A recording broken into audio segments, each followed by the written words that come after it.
पर वहाँ पर देखने को मिलता है कि वहाँ महाबोधि महाविहार की बगल में ही शिवलिंग है, गणेश जी की मूर्ति है।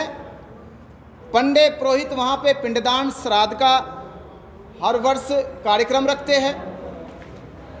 तो ये बड़ा हमें दुख होता है, जबकि ऐसा किसी भी, ना तो गुरुद्वारे पे ऐसा होता है, ना मस्जिदों में होता, ना चर्चों में होता।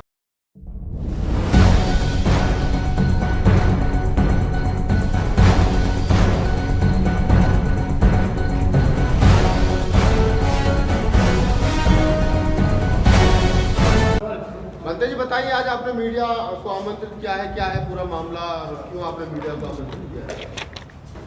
आप सभी का बहुत बहुत धन्यवाद है कि आप समाज की आवाज़ उठाने के लिए अपने चैनल के माध्यम से पूरे भिक्खु संघ की बात को सुनने के लिए आए, उसके लिए बहुत बहुत धन्यवाद। आज की जो कॉन्फ्रेंस रखी गई है, ये कॉन्फ्रेंस है महाबोधि महाविहार मुक्ति आंदोलन के संबंध में। 6 जुलाई 1949 को बिहार गवर्नमेंट में एक अधिनियम पास किया गया। उस अधिनियम की लड़ाई करीब करीब अभी जो वक्त हुआ वो 132 वर्ष हो गए। 132 वर्षों से लगातार धम्मपाल अनागारिक जी के नेतृत्व में वो लड़ाई शुरुआत की गई थी।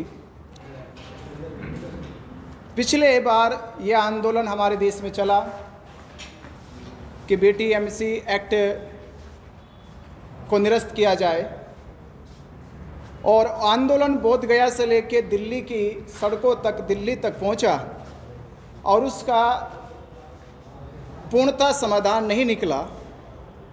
बस एक प्रलोभन देकर उस आंदोलन को बंद कर दिया गया। अब ये आंदोलन दोबारा से देश भर की भावना का आंदोलन, जनभावना का एक आंदोलन बन गया है। इस जनभावना के आंदोलन को जन आंदोलन, बौद्धों का आंदोलन, पूरे भारत के भिक्षु लामा, पूरे बौद्ध समाज के आंदोलन में एक सहभागिता सुनिश्चित करने के लिए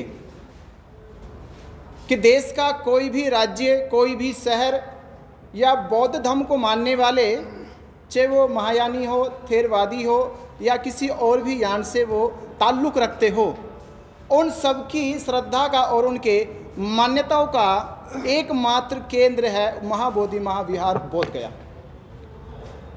महाबोधि महाविहार 1949 में जो अधिनियम बना, उस अधिनियम के तहत 9 लोगों की एक कमेटी बनाई गई। 9 लोगों की कमेटी बनाई गई। 9 लोगों की कमेटी में 4 लोग बौद्ध अनुयायी या बौद्ध भिक्षु हो गए और 4 लोग हिंदू हो गए, और 9वें व्यक्ति सरकार में जो मजिस्ट्रेट होगा उस गया डिस्ट्रिक्ट का, वो उसका चेयरमैन होगा। उस समय तो जब ये एक्ट बनाया गया तो चेयरमैन का कंपलसरी रखा गया कि वो हिंदू होना चाहिए।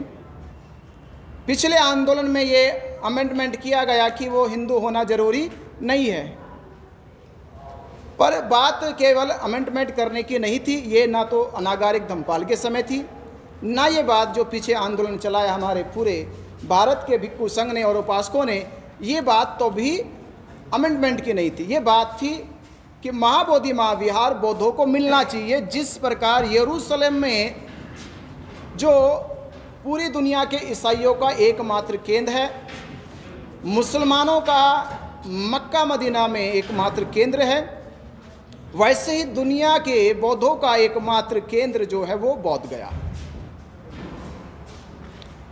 बोध गया बौद्धों के पास नहीं है, तो इसका अर्थ ये हुआ कि बौद्धों की अपनी कोई ताकत नहीं है, कोई वजूद नहीं है। जब हम जिस धर्म का पालन करते हैं, जिसके हम नियमों में बंद कर चलते हैं, हमारे पास अपना धार्मिक स्थल ही नहीं है जहाँ जाकर हम आज़ादी से वहाँ बुद्ध के समक्ष वंदन कर सके, वहाँ बुद्ध की बात कर सके।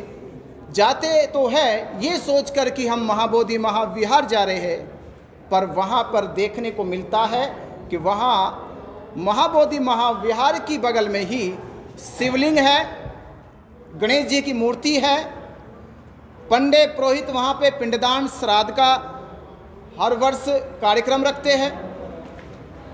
तो ये बड़ा हमें दुख होता है, जबकि ऐसा किसी भी, ना तो गुरुद्वारे पे ऐसा होता है, ना मस्जिदों में होता, ना चर्चों में होता, और हमारे बुद्ध विहार पे ये ऐसा होता है। तो हमने